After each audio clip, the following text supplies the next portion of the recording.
You gotta make it work for you. And then you model them. You mimic them. You copy them. The fastest way to win is to model success. Want success? Model the best.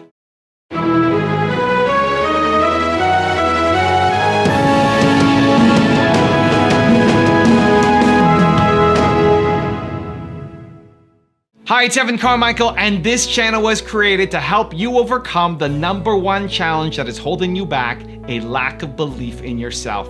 You watch these videos because you know there's something greater inside you too. You have Michael Jordan level talent at something. So today, let's learn one of the most common rules that successful people follow: model success. So when you look at E.T., yeah, I might be one of the top speakers in the world, but when you look at the other guys and you look at me, you see it's something different. You see the hat, you see the shoes. And so what I've been able to do is take the stuff from Zig Ziglar, take the stuff from Tony Robbins, take the stuff from Les Brown when I was younger, and listen, Nightingale. Like, I'm listening to the same people, Napoleon Hill. I'm listening to who everybody else is listening to, but I'm not just listening and going, do exactly what they say. I'm saying, you gotta customize it. You gotta make it work for you. You gotta make it fit in your language. You gotta make it fit for your audience. You gotta make it fit for you. And life is not a journey. It's only if you're a meathead, clubfoot retard. And if for those of you, I'm not trying to, if some of you have issues with retardation, I'm not trying to, that's not what I'm talking about. That's not what I'm talking about. It's a model. You find someone, as I said yesterday after, where he or she is where you want to be. And then you model them. You mimic them. You copy them. Same way you would if you want to be a footballer. Same way you want to be if you want to be a golfer. You don't copy some monkey that can't break 100, do you?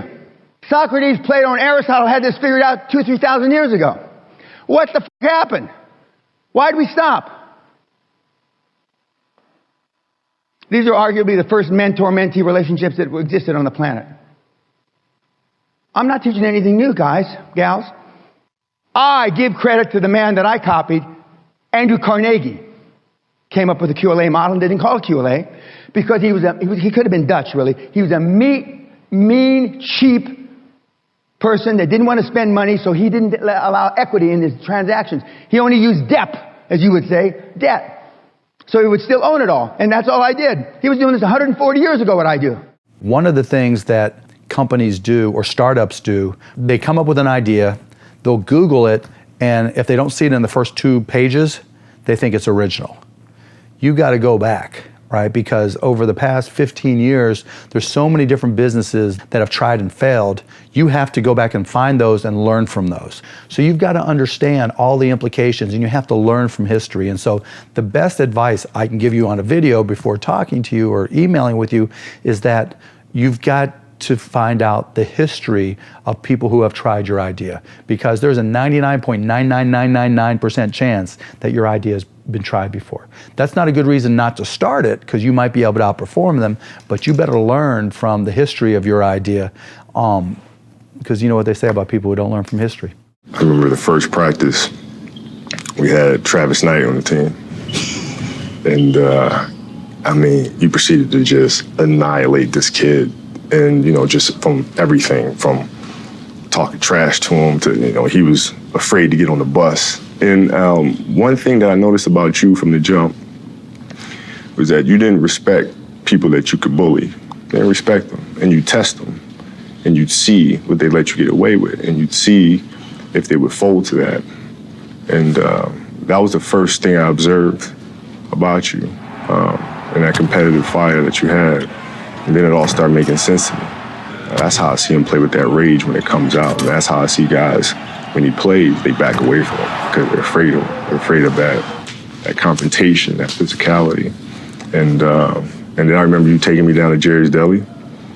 Back in the day, we had the big flip phones, you know what I mean? I didn't have one, though. You had one. You put it. I said, man, I didn't get one of those, man. That's pretty damn cool. You had, the big joint.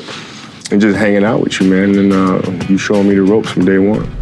Also, if you want to learn to have more confidence, check out my 254 series. It's free. The links to join are in the description below. Freshman year in college, me and my boys start this Christian organization. But no one does know initially, up front, You have to try. You have to swing at the plate. I've always been passionate. Some people thought, it's more OCD than anything else. The fastest way to win is to model success. Whatever problem is in front of you, whatever challenge is right in front of your face, whatever obstacle you need to overcome, know this: somebody has already solved it.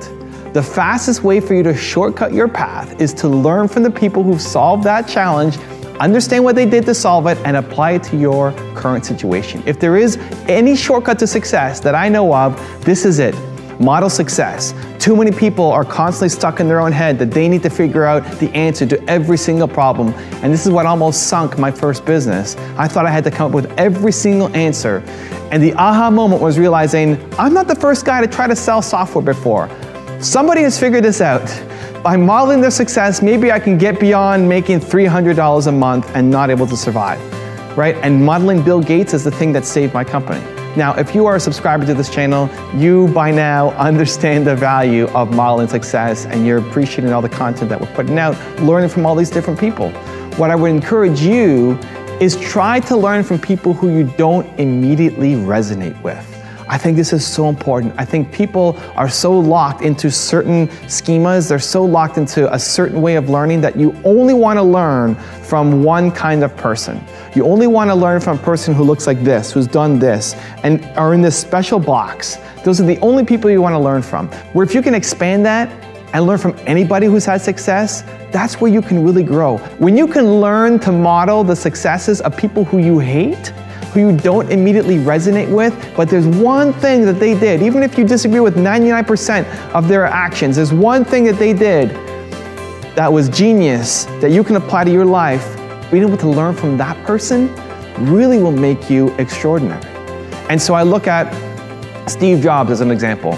He was a great visionary entrepreneur. I love the big mission he has. I love the desire to want to make an impact and dent in the universe. So I can model that from him. But I'm not going to model his fatherhood. I don't want to be a father like he was a father. And that's okay. I look at someone like Kanye West, and a lot of people hate on Kanye West. Kanye West is a genius entrepreneur. He's done a lot of amazing things that you can learn from to make your business better, even if you don't want to have the paparazzi lifestyle, even if you don't like how he interrupted Taylor Swift on live TV, even if he puts his foot in his mouth sometimes. You don't have to take that part. But if you write people off because they've done a few bad things and you're unwilling to learn from them, by putting them in that box, you're putting yourself in a box. You're restricting yourself of who you can learn from, how much knowledge you can acquire, and how far you're gonna go. So a challenge that I have for you guys today is look through this channel and find somebody who you look at their face and you say, I hate that person, and go try to learn something from them. It'll shift your perspective and it'll make you a way better person and entrepreneur. Who is your biggest inspiration for your videos or your work? I think you probably were expecting me to say like a couple other YouTubers' names. This may be gonna sound dumb, but Apple's videography. Here I go sounding like an Apple fanboy in this video, but Apple videos, their commercials, their launch event videos are incredible. Now it's made by teams of people. It's made over a long period of time and they have like time with the products. It's clearly composition of both real footage and renders. So there's a lot of impossible shots in those videos that I could never get. But every time I watch an Apple video or an Apple commercial, or if you just go on their YouTube channel and just observe the sound design and the lighting and the editing in those videos, that's the kind of stuff I hope to be able to live up to someday. I also grew up watching people like Paul McCartney, and what Michael did for performing in general. I think that's what you're talking about, is like stage, performance on stage. Why we really fell in love with Michael was because he just like, it wasn't even about captivating you. Like he did something to your blood when he performed on stage. But there was always a thing about him on stage where you can't touch that. Yeah. Like you can't, that's what made it so grandiose. And then you mix that with people like Paul McCartney, who, have you seen him recently? I saw him at like 70. Yeah. I saw him at the Grammys when they did that. Okay, the guy's like 70 and he plays for like 3 hours, stadiums. And it's like you feel like you're in his living room. And the only pause between songs is like so he can put a different guitar on or get down on the piano, and he talks. He has people laughing in the crowd, and so when you think about those two sides of being on stage, that's what I grew up idolizing. So that's something that I've always wanted to incorporate. So when you go, when it's about a song like Señorita, it's like I only want to play the end of the song because this is the song everybody can sing to each other, and you can feel like, it feels like a block party all of a sudden. And so those are always the two things that I was able to pick up on when I was younger, and like those are my favorite two, and they're both on the opposite ends of the spectrum when you really break it down like that. But those are my two favorite things to do at a show, is to make people go like, damn. And then to make people go like, you know what? I'm having fun. Like those two things. And then something interesting happened on the third film, as well as Alfonso Cuarón directing. It was also, suddenly Gary Oldman and Timothy Spall and David Thewlis came onto set, and I was 14. And so they saw me as a 14-year-old, young man. And they treated me sort of as such as well. I think that being treated as a peer by some of those actors was incredibly inspirational, and also being able to watch them all and watch their, they have very, very different processes, all of them. I remember seeing Timothy Spall once off to the side of the set, just rehearsing lots of different ways to say the lines just by himself. I'd never seen an actor do it. Sounds like a very, very simple thing. I'd never seen an actor do that before.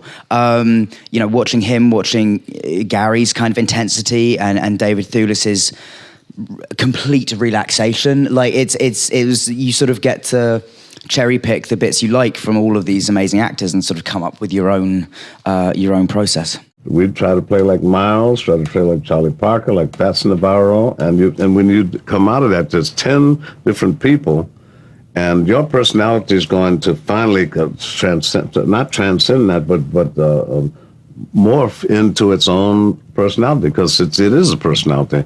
And if you have traveled the roads of all the great people, but I think that happens with anything. If it's a cameraman, you look at Serraro, whatever, all your favorite people, and just deal with just the best, or like classical composers or whatever, or people that deal with drama, with the elements of drama. They can say all do it a different way, and jump into it, jump all over it. I'm serious, just don't be bashful, jump into it, try to copy it just like it is. You can't do this on a professional level. In training your mind, to think on that level, the highest level. Go with everybody, from Johnny Williams to Goldsmith, to Alan Silvestri, Stanley Clarke, everybody.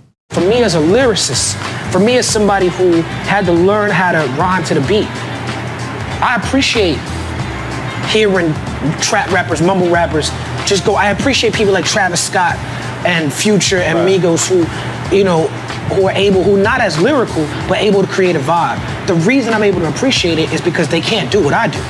They'll never be as good as me as doing what I do. You know what I'm saying? So it's like, I got that on lock. So since I got that on lock, well, how can I learn how to be a better musician? Being a better musician is creating a vibe. The reason why the people respond in the way that they respond to these artists is because they're creating a good vibe. It doesn't have to be all about lyrics. But if we're gonna have a lyrical discussion, then I'm gonna be at the top of that food chain. You know what I'm saying? Now I have a really special bonus clip with Mukesh Ambani on how to have role models that I think you're gonna enjoy. But before that, it's time for the 3-point landing questions. Let's go from just watching a video to taking action. Here we go. Question number 1.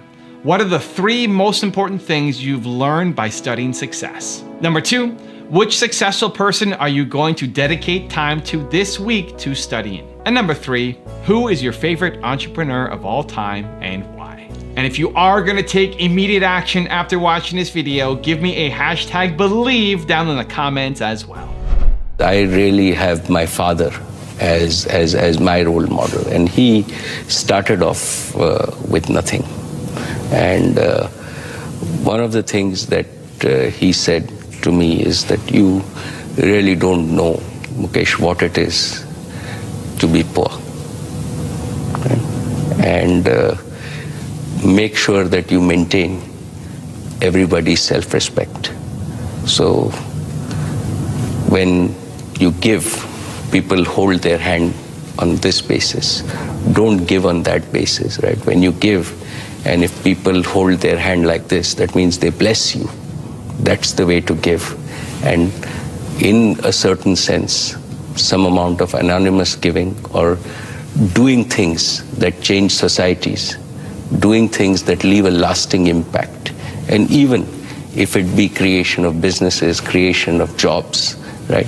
Creation of sustainable institutions that last beyond you is the best way that you can contribute to India. If you want to learn to overcome adversity, check out the video right there next to me. I think you'll enjoy it. Continue to believe, and I'll see you there. Adversity either crumbles you or becomes foundational to your success. We require a certain level of adversity.